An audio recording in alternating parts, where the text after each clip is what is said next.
Alright, here we go. My snark-free commentary on this year's big video game releases. That's right, the snark is completely 100% free, no additional charge needed. First up, Assassin's Creed Unity. The one where Ubisoft said adding a female character was out of the question because programming the model for a girl was too hard. And judging from what I saw when it came out, so was everything else.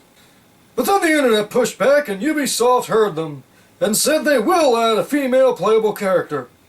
As long as you pay for her DLC. Nice of you to hold her for ransom, you guys. Oh hey, it's Halo Super Deluxe Crazy Awesome Bundle Package Extreme HD Re-Release Updated Kitchen Sink Edition for the Xbox One. Yeah, I'm imagining a developer boardroom meeting went something like this. Hey Ted! Stop beating the dead horse! It's my turn now, you know that! Microsoft lumps 4 Halo games into one package and calls it a day. I think I'll call it a day with this one just as much, so moving on. Sunset Overdrive. Buy this game. I don't care if you don't have an Xbox One. Buy it on principle so we can make other developers take notice about the fact we will gladly pay good money for fun games.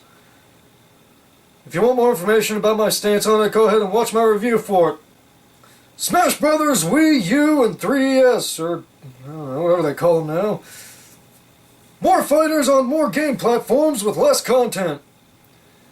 I'm not sure how many people care about Dark Pit, and I'm actually wondering how much of the player base actually understands who Duck Hunt Dog really is, or why they should care about him being in the game.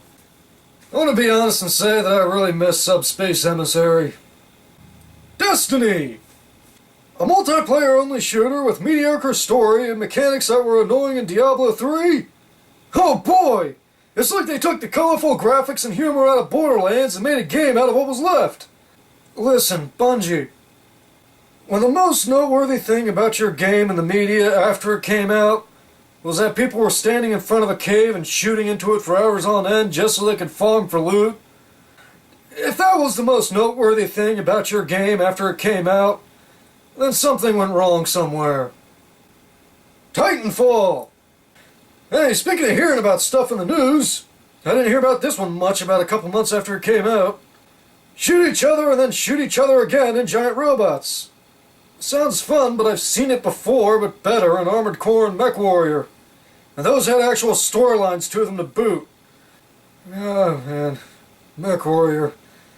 If any there was a game that deserved an HD re-release or a new one. Speaking of new games, Call of Duty, another one. If this game is only really introducing Kevin Spacey and double jumping...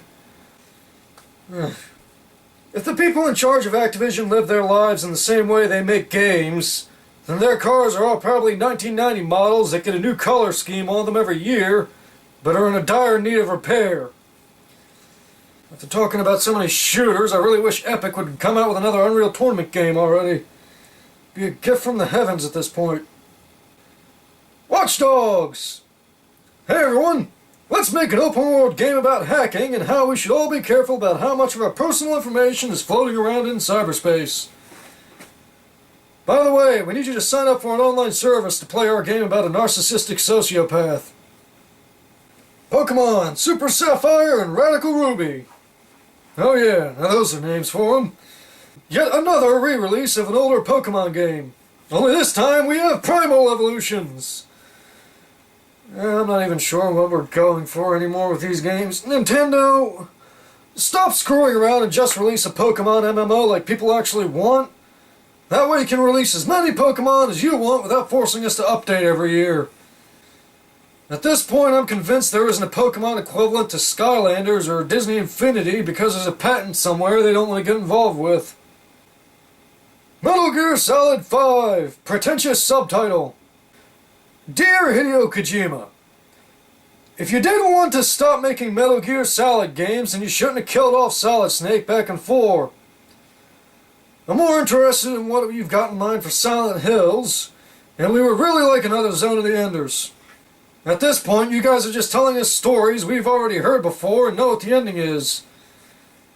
By the way, next time you release a demo, check the definition. I don't think you're supposed to pay money for those. South Park: The Stick of Truth. Great mechanics, great fun, and plenty of moments that will make you laugh uncomfortably.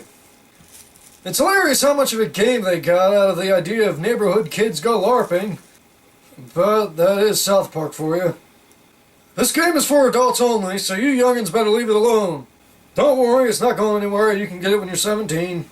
You need to be old enough not just to play the game, but to also appreciate a lot of the humor. Or at least understand the attempts at humor. 5 Jump Scares at Freddy's. There's 2 games that were released this year in this series, and both are pretty cheap in price and in scares. Then you start thinking about what you actually saw and read in the game, and it really gets creepy. Even if you've already watched all the kill screens and freakouts on YouTube, playing it yourself really gets you into the paranoid mood yourself. Go ahead and buy them both. They're cheap enough and you won't be disappointed. I know this would have made more sense to release at the end of December, but I did promise you guys a bonus video for making you wait for the next one. That one will be out tomorrow, by the way, so don't worry. In the meantime, like, subscribe, comment, share with your friends, watch the old videos again. Whatever, have fun. Enjoy the holidays, and enjoy the new year. Until next time, I'm the Millennial Senior, but you kids can call me Grandpa.